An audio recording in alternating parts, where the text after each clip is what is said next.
Come on down. How to win at Wheel of Fortune. Really stupid people. No, I mean really stupid people. And the rarest animal on the planet. We've got it for you tonight. Welcome to the Jay Sheldon Show. I'm not supposed to be here. I am supposed to be at a special screening of the movie Zhuang, which is a great film. I'm sad that I missed it, but I was feeling so horrible. In fact, still tonight, that damn flu has got me. Stuffy nose, itchy eyes, heaty, you name it, coughing up a lung. And it's been, Thursday will be 2 weeks. People keep trying to encourage me, saying it's not even been 2 weeks. It'll get better. But damn it, this is, because I don't like being down. I don't like having to sit around and rest all the time. I want to go. I want to do. And I can't. So anyway, I'm sorry I missed the special screening tonight. I will get to see the film, I hope. And very cool. So we will have that for you. And I'll do some sort of a review or something about it. Yeah. Let's do that. All right. Right now, let's do this. Miko update. Can we play the intro first? How about that? Miko update. My producer is a little behind tonight. Anyway, yeah, Miko update. We had a great time, even though we got rained out. On Sunday, we went up to City Park by Wanutama, which is normally a great park, and it is a great park. They have an off-leash area where Miko gets the chance to play with all the other dogs without the leash holding her back, so she gets to run around in the fenced-in spots.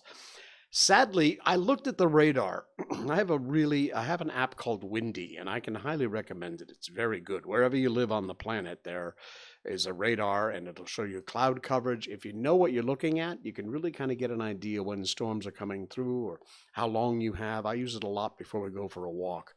But anyway, it didn't show rain. It showed rain off far enough away. By the time we got there, a little storm had popped up and we got rained out. So this is us sitting in the shelter underneath cover. And good old wrinkled Jay there and good old gorgeous Miko. And there you go. That's me taking a selfie of Miko and me. So we did have a really good time and enjoyed. It's always nice at City Park there, no matter what. So our Miko update, of course, is brought to you by Barkbox. What's Barkbox? Barkbox is exactly what you need for your doggy. No matter whether they're small, medium, or large, they have treats and toys designed specifically for them. And it's a monthly subscription. If you are in the U.S., U.S. territories, or Canada, you can check out barkbox.com/Miko, M-I-K-O. That's our special link. And you will get a free extra month with a multi-month subscription. You can see that offer right there on the screen. And every month, it's themed. They have this cute special for October coming up. It's like a fall theme. Trust me, it's adorable. Check it out over at barkbox.com/Miko. And you will not only get a few toys, you'll also get a couple of bags of treats, all natural, good, healthy treats, and a dog chew every month. And they're all sized according to your dog. Now, if your dog has any allergies, there is a tick box. You can, it says fish, chicken, beef, whatever, lamb. You just tick whichever one, and they'll make sure you don't get that. So check it out. Not terribly expensive. You can just sign up for a one-time, and they'll send you one Barkbox, or a 6-month subscription, or a 12-month subscription. And, of course, the longer you sign up for, the less every month it costs. And you will get our special offer only if you use our special link. It is in our description down below, our show notes. It's barkbox.com/Miko, M-I-K-O. And that's all you need to do. Thank you, Barkbox, for sponsoring the Miko update. She's doing well. They were vacuuming downstairs earlier, so she was helping to vacuum. Yeah, well, why not? All right, what else? What else we got happening here? Oh, I know. Yes, our headline tonight. You want to win at game shows?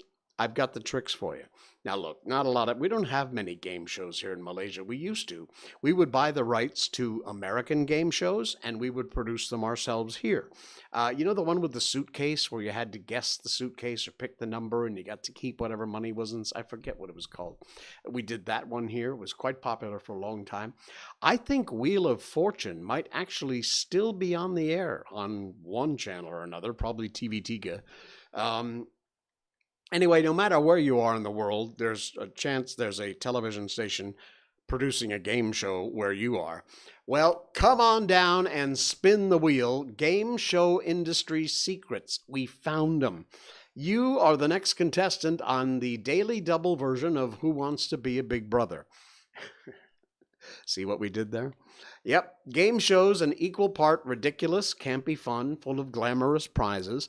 And no matter the channel, there is always a buzzer and a white-toothed host waiting to hold your attention for about 30 minutes, minus commercials.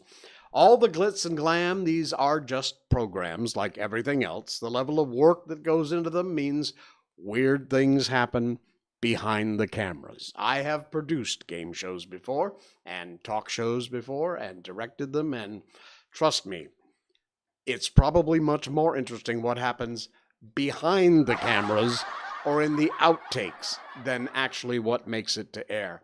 Tired models, tiny prizes, even odd filming times are enough to make game shows chock full of weird and odd, bizarre situations. And they've dug up some facts about game shows and shows like that that you may or may not know. Some of them are quite interesting. Most, House Hunters, cool show. Most of the contestants buy the house first, and only then do they actually go on the show. A deal breaker. Game of Deal or No Deal. That's the one. Deal or No Deal. It can be pretty strenuous. There's a lot of money potentially on the line. Nobody knows if you've got $1 waiting for you or a cool million. All that excitement is enough to make you pass out. All right, well, maybe not all of you, but some of you. Some of the models holding the cases, though, yep, they're kind of known for taking a tumble. Deal or No Deal models were known for fainting because, as you know, during the show, they've got to stand there with those suitcases throughout the whole show. I assume, unless it gets picked, I forget how that show works. But yeah, they had to stand. Some of them passed out during the shoots lasting so long, can't stand all that attention. After a few hours, some have been known to need more than just a quick foot rub. They have to have some really good insurance. That or maybe have stock in some sort of shoe insert company. Natural-born athletes are pretty impressive. These superhumans seem to have abilities you and I can't even imagine. Well, what do you do to test those strengths? The Olympics would be an option, of course, but those aren't every year. So why not an audition for American Ninja Warrior? Yeah. Oh, they're full? Must be a ton of athletes competing. Wait, never mind. American Ninja Warrior hires stunt artists to make the show more entertaining. Whoa, you have to be kidding me. Really? And you're cheering these guys on thinking they're just, Joey Bag of Donuts from down the street. And they're stunt people. They've been hired for the show.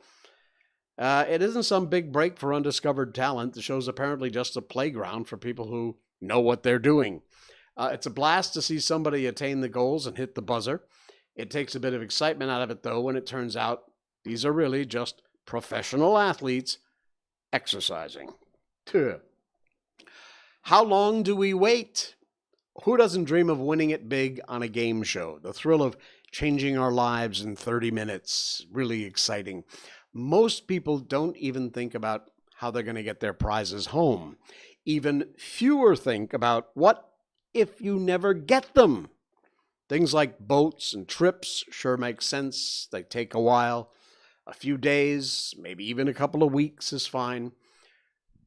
You don't collect any of the prizes you win on The Price is Right until the episode airs. Now, I can kind of see the sense behind this, because if the episode hasn't been on the air, technically you haven't won it yet.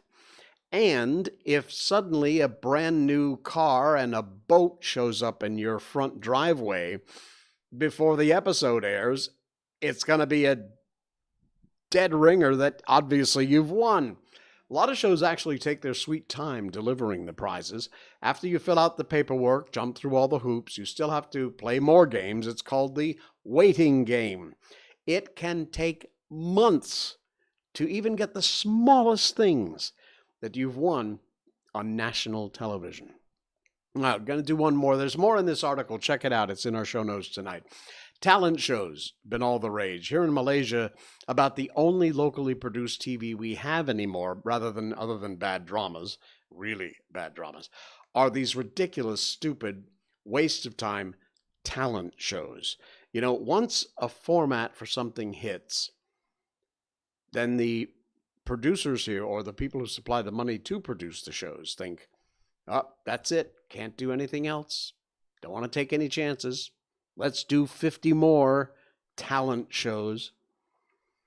Anyway, the first grade talent competition at Pearl Ridge Elementary was pretty fierce back in the 90s. Time went on, people learned they could cash in big on these events. And eventually, shows like American Idol, X Factor, America's Got Talent, they were all born. We think that's how it all happened. We're not sure. We're still thinking about losing to someone singing a Disney song back in first grade.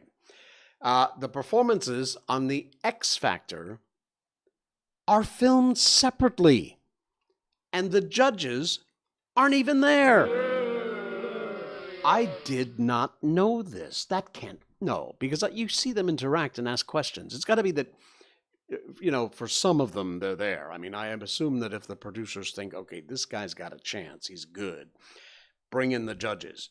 But either way, talent shows are fun. There's money at stake. For one thing, it'd be nice the celebrities were actually there, if they actually showed up.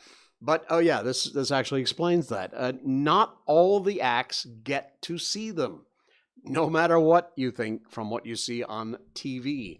A lot of the acts just go up on stage, perform, the audience is there, but the judges ain't there.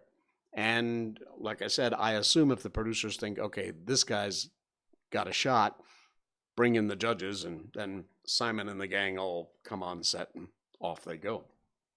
Anyway, there's more in this article. It's very cool, very fascinating, and gives you a real behind-the-scenes look at game shows and the like, and how they work, whether you think you know about all that or not. All right. Okay, I promised you stupid people. Oh, man. This guy not just takes the cake, he takes the whole bakery. I could not believe when I saw this headline. Just read the article. It's in our show notes. It's from World of Buzz. We love you guys over at World of Buzz. They do some great stuff. We share a lot of their stuff here on the show. So hat tip to World of Buzz. Check it out. Give them a click. Malaysian mom of a child with cerebral palsy was told by a man to distance her child for fear of the kid infecting others. There are no words. It's 2022. And believe it or not, people still think things like cerebral palsy are contagious. There's a picture here of the mom and her son, beautiful guy. Face is blurred out, of course. Many people out there who have conditions they were born with. Most of the time, it's something that is not contagious. Down syndrome, cerebral palsy. However, there are still a lot of idiots out there, uneducated, cave-dwelling moron, and I'd say worse things, but I'll get banned, who actually believe these kind of conditions can spread. They're probably the people who wear a mask still while they're alone driving in their cars. A Malaysian mother recently shared a story, this is disgusting, of how she was asked to distance her child from others because her child has CP. Norzalina Hamza, a teacher from Johor, posted about her experience on Facebook when she brought her child, Alicia, who has cerebral palsy, to a government hospital. I'm sorry, it's a she. The face is blurred out, so it's difficult to tell. Usually, she'll bring Alicia to the CP clinic in the afternoon, but ever since the doctor moved somewhere else, the clinic was no more. So the mother and daughter duo had to go back to the hospital for routine checkups. Turns out the pediatric clinic is also the same place for pregnant women to do their checkups. So, after registering Alicia, the teacher sat to rest for a while as she had a hectic morning. And while she was taking a breather, some Neanderthal in his 30s came to talk to her. "Hey, can you distance your kid from this place?" Norzalina looked at him and thought that maybe Alicia had soiled herself or something. But after checking, all was clean. She was puzzled. So she asked the man and his wife, why? "These are all pregnant women," he says. "You bring your child like this here. Do you know that she will infect our children?" The teacher was taken aback. She didn't stand back in this battle. Instead, she answered, "Don't worry. You will never have a child like this because you're not as wonderful as me. Only wonderful people get children like this. You, weak." Yes. She then ignored them, played with her phone till they left, and she ended her Facebook post by saying that it is already 2022, and believe it or not, there are still morons out there who think that CP is contagious. She writes, quoting here, "I was thinking for quite a while, what is so wrong about my child that we can't even go to the hospital? Does this person think that going to the hospital is fun?" I don't know who you are. Thank goodness they didn't mention your name, because you deserve less than no recognition. You are an idiot. You are an uneducated, cave-dwelling moron. Crawl back in your hole, take your wife with you, and get out of civilized society. And Norzalina, Alicia, just keep doing what you guys do. God love you. Wow.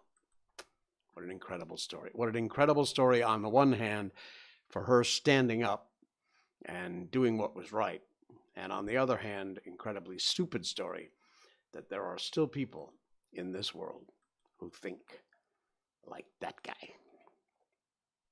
Unbelievable. All right. I got to lighten the mood because I don't want to stay that heavy that whole time. That was heavy. Coffee break time, sorry. Hey, if you're listening in on the podcast, you want to check out all the stuff that we talk about here, feel free to go to our video.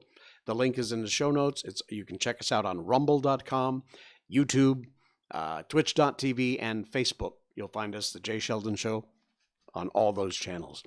All right. My sister Penny, I talked about her before. We talked about her amazing cabin in the woods. And I found her listing. This is not an advertisement. But I gotta send this out there. If you are anywhere in the U.S. and you are looking for a holiday, and you are looking for a place, and you love the woods, you can't do much better than my sister Penny's Evergreen Romantic Mountain Cabin. This is the listing for her place. She didn't ask me to do this. I haven't spoken to my sister in ages, but I know she's doing well. We're connected on Facebook. I see all of her posts. She is quite the incredible woman. And take a look at this cabin. By the way, she now has full Starlink internet, so if you want to not quite escape totally into the woods, you can still be connected. It's apparently an Upper Bear. Again, I know nothing about this place. Rates, I don't know how this works out for average rates or whatever, but this is from verbo.com. The link is in our show notes if you want to check it out. Take a look at this. This is absolutely gorgeous. I'm going to just look at that. Look at this. Again, podcast listeners, sorry, but you must check out this link in our show notes. And Booker Place. It's amazing. Look at the detail. Look at the, it's just absolutely amazing. Incredible bedroom. Such a rustic feel. It's just the kind of place you look at and it just relaxes you looking at the pictures. This is absolutely amazing. Incredible. Check out the link. Check out all the photos. There's even a, look at that, a bed that's kind of outdoors. Nice. Sweet. Look at that with the sky, open to the sky with the bed. This is incredible. Penny, you have outdone yourself. Absolutely remarkable. Wow. That is insane. Again, it's the links in our show notes. If you're looking for a place to get yourself and your family away, or you and your significant other, you could do a lot worse. This is an amazing spot.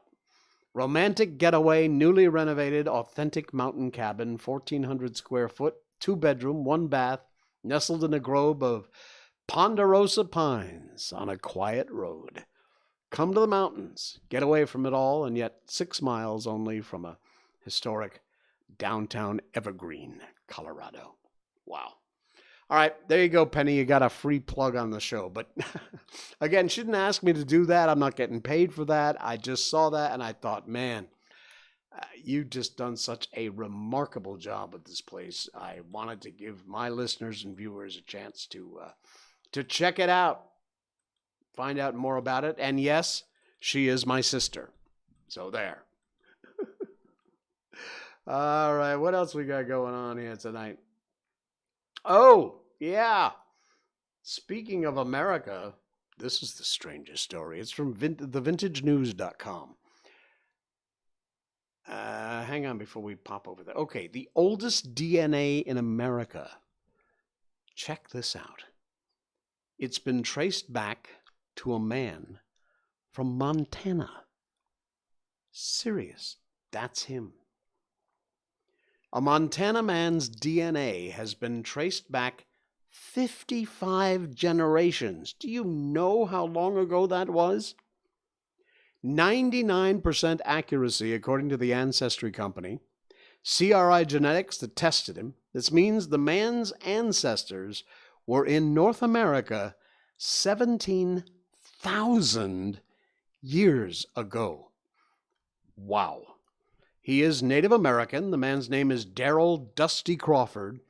And he said he was taught in school that his ancestors, the Blackfeet Native Americans, used the Bering Land Bridge during the Ice Age to reach the Americas. However, his DNA testing contained another surprise. It seems that Crawford's ancestors were from the Pacific Islands. Whoa. From there, they presumably traveled along the coast of South America and into what is now North America, according to the data. The length of Crawford's lineage is so rare, the company told Crawford's family that this kind of success was like finding Bigfoot. The DNA test focused on mitochondrial DNA and Crawford's line of female ancestors. The company that's been able to trace anyone's ancestry in the Americas as far back as Crawford, they've never been able to, rather, as far back as Crawford, is part of the mtDNA haplogroup B2, low frequency in Alaska and Canada, originated in Arizona about 17,000 years ago. And there is a picture of the area. Wow. That is absolutely incredible. Read the rest of this article because it's very cool and well worth your time. And it talks about him and his heritage and how they tracked it all down and figured it all out. But that is absolutely fascinating. Wow. 17,000 years ago, and they are tracing his ancestry. Unbelievable. Speaking of American Indians, I saw this picture and I had to share it. It's in our show notes. It's just a picture. But this is called, well, a number of different things. It's called flint corn. It's called glass gem corn. When I was growing up, we used to call this Indian corn. You know, normal corn on the cob is yellow, the stuff we know and we eat. But it didn't always used to be that way, apparently. If you look this stuff up, the original corn that the Native was this, and that's where the name Indian corn came from. I'm quite sure these days you can't say that because you'll offend somebody, or some woke moron will have a hissy fit and a corruption and, you know, go all crazy. But when I was growing up, that's what we called it. And in fact, I found several articles that also refer to it as Indian corn, because when in the original Native Americans were growing corn, that's what they were growing. Look at how beautiful that is. Somebody's taken and separated it all out into a rainbow arrangement here, but that is absolutely fascinating. It's the kind of stuff that I just wanted to share out on the show and let you see. Very quick little one, but very cool. All right, you ready for the rarest animal in the world? I kid you not. The rarest animal in the world lives in the ocean. And it's so cute. It is called the vaquita. There are only 10 that exist on the planet. According to the latest reports, this is from July of this year, only 10 vaquitas exist anywhere in the wild, putting the world on the verge of losing another critical species. You want to see what this little guy looks like? Take a look. There he is. Yeah, it's a form of a dolphin, and it is absolutely gorgeous. It looks like a stuffed animal. It's a little porpoise, lives in the northern area of the Gulf of California. It's been endangered for a very long time. Population that has decreased from 600 back in 1997 to 30 in 2017. And now the news has come out that their future is in jeopardy, that there are only 10 left surviving. The vaquita, also known as Poquina sinus, is a little porpoise that grows about 5 feet long, weighs about 120 pounds when fully grown. They reside in shallow, warm water, rather solitary in behavior. They're the only porpoise species that can survive in warm water. So this is highly unique. All other species of porpoises require water colder than 68 degrees. They are also fondly known as sea pandas, and you can see why. Look at that face.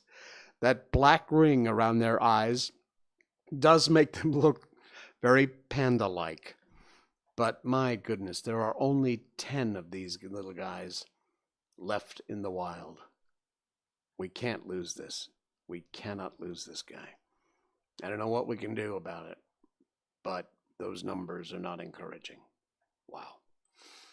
All right, scary stuff. Let's hope it survives. Incredible. The sea panda. That's great. All righty. Hey, we finished The Adventures of Sherlock Holmes. We did indeed. Well, guess what? It's time to move on to a new book. This one's not going to take very long, and it holds a very special place in my heart because it's my book. I wrote a children's book about 10 or 12 years ago, maybe more. I forget when I first wrote it. Had some mild success selling a few copies here and there. Gave away more, I think, autographed copies than I managed to sell. You can find it if you'd like your own copy.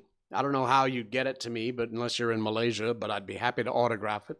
If you want to send it and I can sign it and send it back to you, whatever. Happy to do that for you if you buy a copy. The link for both, it's on Amazon, and there is a link to our Facebook page for the book, which is called Willie and the Warthog. It takes place in Malaysia. However, it's kind of an international story. And whenever we mention something specific to Malaysia, I explain what it means if I use Malaysian words to describe something. So, yeah, it's my book, and I love this story, if I do say so myself. If you would like a copy, you can order one from Amazon. It's available in an ebook and a hard copy edition. And the link is in our show notes. So, without further ado, we're not going to go through the whole book in one sitting, but we will get through. It'll probably take us maybe 3 streams. This is Willie and the Warthog, Chapter 1. In a very small village called a kampong in Malaysia lived a little boy much too small for his age. Willie was 8 years old, and everyone told him he looked like he forgot to grow. But what Willie lacked in size, he more than made up for in imagination. Willie's Bapa, father in Malay, was Bapa Kai. He ran the only store in the kampong. There were only 12 families that lived there, so everyone knew everyone. And their usual gathering place for gossip and news was Bapa Kai's store. Willie's Ibu, or mother, had passed away 4 years ago, and ever since Bapa Kai did his best to be both Bapa and Ibu. But the real boss, or so she'd like to think, was Willie's older sister Gwen. She thought it was her responsibility to run the house, and especially annoying, she was always telling Willie what to do, making him do extra chores, always letting Willie know who was the older and wiser. On this particular sunny, humid day, Willie was just getting home from school. He was happy his classes were in the morning, even though he really didn't like getting up early. He loved having the afternoons to wander to the edge of the jungle and explore. "Willie!" The scream came from inside the house, and Willie knew instantly what the trouble was. Gwen's face appeared at the window. "I told you yesterday to clear out those palm leaves from under the house, and you still haven't done it. When, Willie? If Papa gets home and this place is a mess, it's your fault. I can't do everything." Gwen had a way of making things always sound worse than they really were. "I'll get it done this afternoon, right after my jungle adventure," Willie replied. Gwen snapped quickly. "Willie, both Papa and I have told you time and time again to stay out of the jungle. In fact, don't even go near the edge. There are snakes bigger than you and poisonous spiders. You could get lost. And worst of all, warthogs. They'll bite your face off and eat you alive." Willie laughed out loud at this idea, but really he knew just how dangerous the jungle could be. But it couldn't be so bad if he played at the edge of the jungle, could it? Just reach in to get a palm frond or a banana leaf or a flower. Besides, banana and palm leaves make such great capes for a superhero. "Oh, I know. I'll be careful, Gwen." And with that, he grabbed his favorite toy robot and was off for today's adventure. Now, Robot, as Willie called him, was nothing special. Didn't have batteries, didn't light up, or shoot lasers. It was just a simple plastic toy. But being all Bapa Kai could afford, when Willie got it for his last birthday, he thought it was the best present ever. As Willie walked through the rice paddy fields towards his favorite play spot, he thought about what Gwen and Bapa had always warned him. Don't go in the jungle. Don't even get close to the edge. Giant warthogs that'll eat your face off. That part always made Willie laugh, and it did now, too. Having daydreamed about all the warnings and trouble he could get into, Willie looked and realized he was there, his favorite spot, near the edge of the jungle. Chapter 2. As Willie looked into the maze of vines and leaves and dark shadow spots he could see in the jungle, he wondered just what was in there.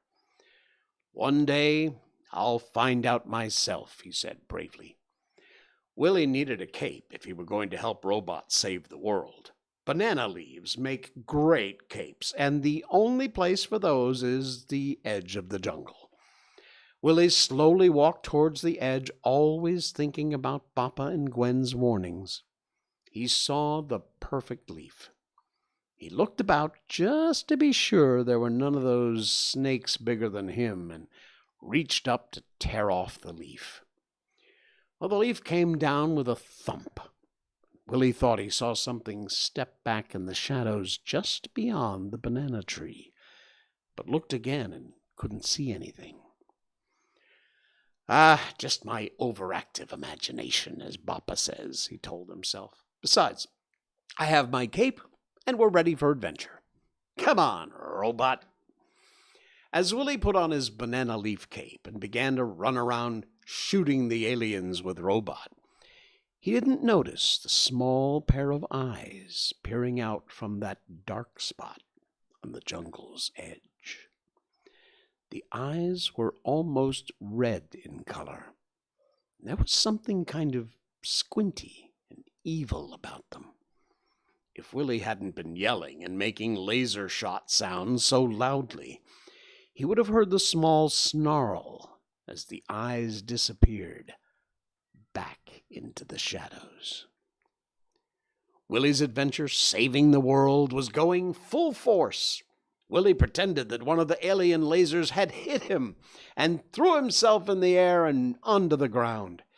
And just as he did, he lost his grip on Robot, and it flew through the air straight towards the jungle.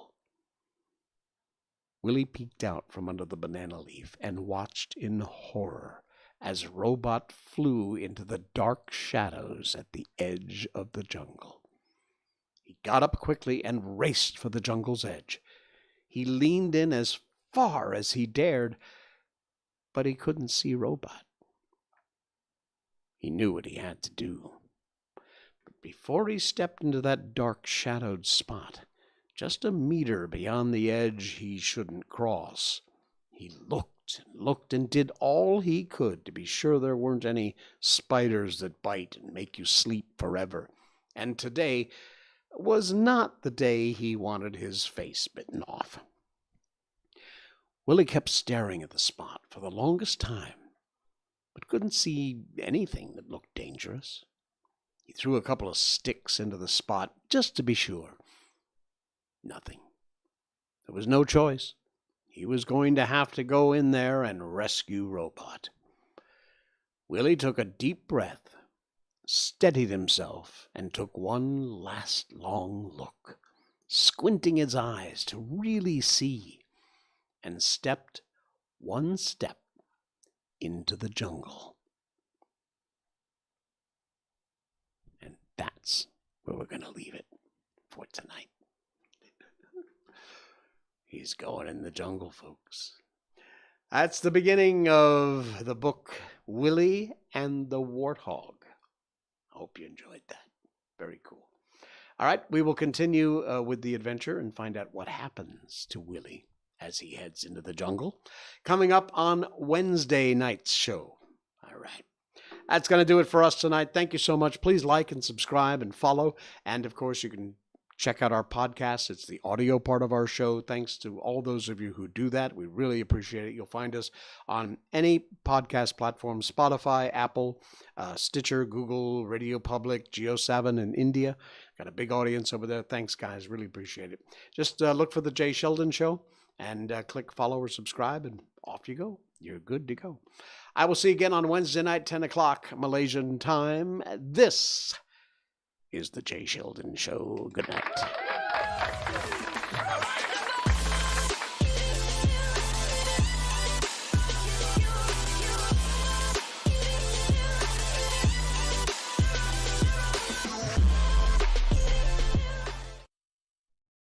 Snort.